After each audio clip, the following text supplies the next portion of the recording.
Natural hair colour కోసం చూస్తున్నారా? అయితే Anoos henna and black expert వాడండి.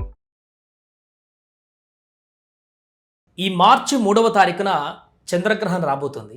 దీనివల్ల జరిగేటువంటి పరిణామాలు ఏంటి, ఎవరు ఎలాంటి నియమాలు పాటించాలి, ఆ రోజు ఏం చేయాలి ఏం చేయకూడదు పూర్తిగా తెలుసుకునేటువంటి ప్రయత్నం చేద్దాం. మనతో పాటు ముక్కాముల పీఠాధిపతి శ్రీధర స్వామి గారు ఉన్నారు. గురుగారు నమస్తే. మార్చి 3న చంద్రగ్రహణం వస్తుంది. సో దీన్ని ఎఫెక్ట్ ఎలా ఉంటుంది గురువుగారు, ఎలాంటి జాగ్రత్తలు తీసుకోవాలి? తప్పకుండా నాన్న, ఇక్కడ ఈ చంద్రగ్రహణం కేతుగ్రస్తంగా పట్టబోతుంది. అదేవిధంగా పాల్గొన మాసము పౌర్ణమి మంగళవారం మధ్యాహ్నం 3:20 ప్రారంభమయ్యి సాయంత్రం 6:47 వరకు ఉంటుంది. అయితే ఇది సంపూర్ణ చంద్రగ్రహణం అయితే కాదు. ఓకే, దీన్ని పాక్షిక చంద్రగ్రహణం అంటారు. మీకు కొద్దిగా కనపడుతుంది అంతే. అయితే ఇది చెప్పాలంటే మనకి చంద్రగ్రహణం రాత్రి కాలం అయితే చాలా స్పష్టంగా ఉంటుంది. ఇది పగటి కాలం పట్టడం చేత ఏమిటంటే మనకి గ్రహణం పట్టు విడుపులు అంటాం కదా, అందులో పట్టు అనేది మనకు కనపడదు. గ్రహణ ఆరంభం అనేది మనం చూడలేము. గ్రహణం విడిచేటువంటి సమయంలో కొద్దిపాటి సమయం, కేవలం ఒక 27 నిమిషాలు మాత్రం మనం చూడగలుగుతాం. ఎందుకంటే పూర్తిగా చీకటి పడాలి, చంద్రోదయం కావాలి, మనకు అది కనపడాలి. అంచేత ఈ విధంగా మనకి ఎక్కువ సమయం అనేది కనపడట్లేదు. పైగా ఇది పాక్షిక చంద్రగ్రహణంగా మనం చెప్పుకుంటాం. అదేవిధంగా ఈ గ్రహణము సింహరాశి అదేవిధంగా పుబ్బా నక్షత్రంలో ఏర్పడింది కనుక ప్రధానంగా పుబ్బా నక్షత్రం వాళ్ళు, అదేవిధంగా సింహరాశి వాళ్ళు, మఖ 1, 2, 3, 4 పాదాల వాళ్ళు, పుబ్బ 1, 2, 3, 4 పాదాల వాళ్ళు, అదేవిధంగా ఉత్తరా నక్షత్రం 1వ పాదం వారు ప్రధానంగా ఈ గ్రహణాన్ని చూడకూడదు అని మనకి శాస్త్రాన్ని బట్టి తెలుస్తోంది. అయితే వీళ్ళు మాత్రం జాగ్రత్తగా ఉండాల్సిన పరిస్థితి ఉంటుంది. సో మంగళవారం వస్తుంది, పౌర్ణమి అంటున్నారు. సో ఇన్ని సంకేతాలు కనిపిస్తున్నాయి కదా స్వామీజీ, దీనివల్ల ఇంకేమన్నా డిసడ్వాంటేజెస్ ఉండేటువంటి అవకాశం ఉన్నాయి ఈ గ్రహణం? సాధారణంగా ఏంటంటే సంపూర్ణ గ్రహణాల వల్ల ప్రమాదాలు ఉంటాయి. ఓకే, ఆ గ్రహణ కాలాన్ని బట్టి, ఆ వారాన్ని బట్టి, తిథిని బట్టి, నక్షత్రాన్ని బట్టి, ఆ పట్టేటువంటి సమయాన్ని బట్టి, ఆ సమయంలో గ్రహాలు ఉన్నటువంటి స్థానాలను బట్టి ఆ రకమైనటువంటి ఇబ్బందులు జరుగుతాయి. అయితే ఇది పాక్షిక చంద్రగ్రహణం అవడం చేత, పైగా మనకి పగటి కాలంలో మనకు కనపడకపోవడం చేత అంత ప్రభావం అనేది మనం ఊహించాల్సినటువంటి అవసరం లేదు. కాకపోతే గ్రహణమే పాక్షికంగా పట్టినా సంపూర్ణంగా పట్టినా దానికి ప్రభావం అనేటువంటిది ఉంటుంది. అయితే ఏంటంటే ఈ గ్రహణ ప్రభావం అనేటువంటిది ఏంటంటే విషతుల్యంగా ఉంటుందన్నమాట. ఈ యొక్క కిరణాలు అనేవి మంచివి కావు. ఈ యొక్క చంద్రుడికి కేతుగ్రహం అడ్డొస్తుంది, దాని యొక్క కిరణాలు అనేటువంటి మన మీద ప్రసరిస్తాయి. అంటే భూమికి చంద్రుడికి మధ్యలో ఒక గ్రహం అడ్డొస్తుంది. ఆ అడ్డొచ్చినప్పుడు అది ఏమవుతుందంటే ఆ యొక్క చంద్రుడిని కబళిస్తున్నట్టుగా మనకు కనబడి అదంతా కూడా ఒక చంద్రగ్రహణంగా మనకి అది కబళించడం, మళ్ళీ వదిలిపెట్టడం జరుగుతుంది. కేతుగ్రస్తంగా చెప్తాం. ఈ యొక్క కేతుగ్రస్త చంద్రగ్రహణం, ఈ యొక్క దీని ప్రభావం అనేది ఏంటంటే మనకు కనబడట్లేదు కానీ ఎక్కువ ప్రభావం ఉండదు. కానీ కనబడకపోయినప్పటికీ కూడా అంటే మనకు చంద్రుడు కనబడ్డు కానీ గ్రహణం జరుగుతుంది. అంటే గ్రహణ కిరణ ప్రభావం అనేది ఉంటుంది. ఏదైనా సరే, ఇప్పుడు సూర్యకిరణం ఉంది, సూర్యకిరణం ఉదయం ఆహ్లాదంగా ఉంటుంది, మధ్యాహ్నం తాపాన్ని కలగజేస్తుంది, సాయంత్రం మళ్ళీ ఉత్సాహాన్ని ఇస్తుంది. అదేవిధంగా చంద్రకిరణం కూడా మనకి పాడ్యం నాడు ఒక విధంగా, విధి నాడు ఒక విధంగా, అలాగే పౌర్ణమి నాడు ఒక విధంగా. పౌర్ణమి నాడు పరిపూర్ణ కళలతో ఉంటాడు చంద్రుడు.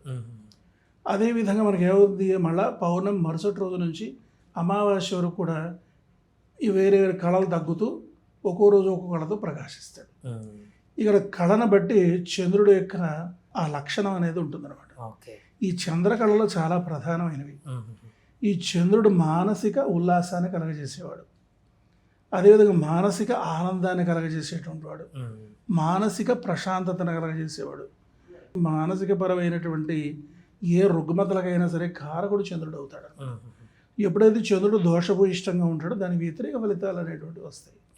అంచేత ఈ యొక్క పౌర్ణమి నాడు, పాల్గొన పౌర్ణమి నాడు, పైగా ఆఖరి పౌర్ణమి, ఇక చంద్రకిరణ ప్రభావం అనేటిది అంటే కొంచెం ఎట్లా ఉంటుందంటే ఈ పరిపూర్ణమైన కళలతో లేకపోవడం చేత ఏంటంటే ఆ కళలు కబళించబడడం చేత కాస్తంత ప్రశాంతత అనేది లోపిస్తుంది. సో జనరల్గా ఇప్పుడు ఇంట్లో ఉన్న వాళ్ళు ఏమైనా జాగ్రత్తలు తీసుకోవాలా గురుగారు ఈ యొక్క గ్రహణ సమయంలో? గ్రహణ సమయంలో సాధారణంగా ఎవరైనా సరే గ్రహణం చూడకుండా ఉండడం అనేది మంచిది. ఇంట్లో మనం ప్రధానంగా తీసుకోవాల్సింది ఏంటంటే దర్భపుల్లలు ఉంటాయి. ఆ దర్భపుల్లలు కాస్త ఇంట్లో ప్రధాన దేవతా మందిరాల్లోనూ, తర్వాత అదేవిధంగా ఈ ఊరగాయ జాడీలు పెట్టే దగ్గర, తర్వాత ఈ బియ్యాలవన్నీ మనం కందాకొట్లు అంట పూర్వం స్టోర్ రూమ్స్, అందులో ఇవన్నీ పెట్టుకోవడం ద్వారా ఆ కిరణ ప్రభావం అనేటువంటిది ఉండదు. అయితే ఇంకొక విశేషం ఇక్కడ గమనిస్తాం ఏంటంటే, పూర్వం నుంచి గ్రహణం పట్టేటువంటి సమయానికి ఒక పళ్ళెం పెట్టేసి అందులో నీళ్లు పోసి రోకలు నిలబడితే నిలబడదు. నిలబడి గ్రహణం విడిచేసే సమయానికి రోకలు పడిపోతుంది ఆయన అందరిది. కానీ అది భలే విశేషం అనమాట. అది చాలా ఆశ్చర్యాలకు గురి చేస్తూ ఉంటుంది. ఈ విధంగా ఈ గ్రహణం పట్టింది అనే దానికి నిదర్శనంగా ఇవి మన వాళ్ళు బాగా చేస్తూ ఉంటారు. పెద్దవాళ్ళంతా ఈ ప్రకారంగా పాటిస్తూ ఉంటారు. ప్రధానంగా దృష్టిలో పెట్టుకోవాల్సిన గర్భిణీ స్త్రీలు. ఈ గర్భిణీ స్త్రీలు ఏం చేయాలంటే ఆ సమయంలో కదలకూడదు. అదేవిధంగా చంద్రకిరణం అనేది గర్భం మీద పడకుండా చూసుకోవాలి. మనకి ఇంట్లోంచి బయటికి రాకుండా చూసుకోవాలి. అదేవిధంగా ఆహారం అరిగిపోవాలి అప్పటికి. తర్వాత అదే గర్భంలో అంటే లోపల ఏవి ఆహారం అనేది ఉండకూడదు. మంచినీళ్ళు కూడా ఆ సమయంలో తాగకుండా ఉండాలి. అలాగే మూత్ర విసర్జనలు కూడా చేయకుండా ఉండాలి. గర్భిణీ స్త్రీలు ప్రధానంగా పాటించాల్సిన నియమాలు. గర్భిణీ స్త్రీలే కాదు, ఆ నియమాలు పాటించాల్సినటువంటి పరిస్థితి ఉంటుంది.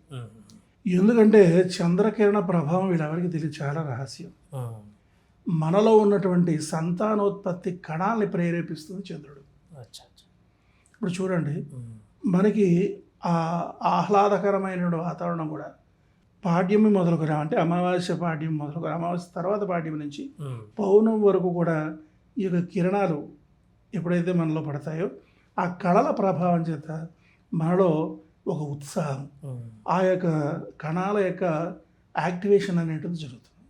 అది అలాగ పౌర్ణమికి వచ్చేసరికి ఏమవుతుందంటే కణాలన్నీ కూడా పరిపూర్ణంగా యాక్టివేట్ అవుతాయి. అదేవిధంగా పౌర్ణమి నాడు చూడండి, మనకి పూర్వం అంతా కూడా ఎప్పుడు పున్నమి రాత్రి చూపిస్తారు. అలాగే మనకి పాములు కూడా పున్నమి రాత్రి నాడు సంగమిస్తాయి అనేటువంటిది కూడా మనం వింటూ ఉంటాం. అయితే ఆ సమయంలో నిండు వెన్నెల, పండు వెన్నెల, పరిపూర్ణంగా చంద్రుడు ఈ పరిపూర్ణ కళలతో ఉన్న సందర్భంలో గర్భం ఎప్పుడైతే నిలుస్తుందో ఆ పుట్టబోయే పిల్లవాడు మంచి బ్రైట్నెస్తో, కళకళలాడుతూ, మంచి తేజస్తో, తర్వాత అలాగే మంచి ఆహ్లాదంగా ప్రశాంతమైనటువంటి రీతిలో ఆ పిల్లవాడు కలగడం జరుగుతుంది. ఇలాగ ఈ యొక్క ప్రభావం అనేది ఖచ్చితంగా సంతానోత్పత్తి కణాల పైన ఉంటుంది. ఈ ప్రభావం వల్ల మరి కొంతమందికి ఏంటంటే మానసికమైన రుగ్మతలు వచ్చేదానికి కూడా అవకాశం ఉంది. చంద్రగ్రహణం కనుక అంచేత బహుజాగ్రత్తగా గర్భిణీ స్త్రీలు ఉండాల్సిన పరిస్థితి ఉంటుంది. ఆ సమయంలో బ్రహ్మచర్యం పాటించాల్సిన అవసరం ఉంటుంది. అదేవిధంగా మనం ఏ కార్యక్రమాలైనా సరే మనం మధ్యాహ్నం 12 గంటలకల్లా ముగించేసుకుని ఈ ఆహార పానీయాలన్నీ కూడా ఉపవాస దీక్ష చేయడం అనేది మంచిది. ఆ తర్వాత మళ్ళీ రాత్రి విడుపు స్నానం అంటాం. అప్పుడు స్నానం చేసి పసుపు నీళ్ళతో శుద్ధి చేసుకుని ఆ తర్వాత మళ్ళీ అప్పుడు పదార్థాలు వండుకొని తినడం అనేది అన్ని విధాలుగాను కూడా మంచిది అనమాట. రైట్, థ్యాంక్ యూ గురువు గారు, థ్యాంక్ యూ సో మచ్. శ్రీమాత్రి నమః.